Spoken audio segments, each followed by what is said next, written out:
Epoxy Flow, din leverandør af slidstærke belægninger. I dag skal vi vise, hvordan man reparerer huller og revner i et betongulv. Betonspartel 2K er en epoxybaseret tokomponent spartelmasse, specielt udviklet til reparation af revner, huller og ujævnheder i beton. Start med at fræse revnerne med en stenskærskive, så løssiddende beton fjernes.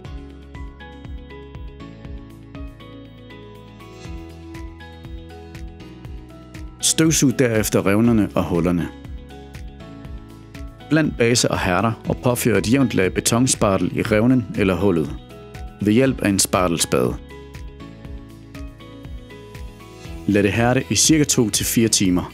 Nogle projekter kræver gentagne behandlinger. Slib derefter overfladen med en betonsliber eller sandpapir.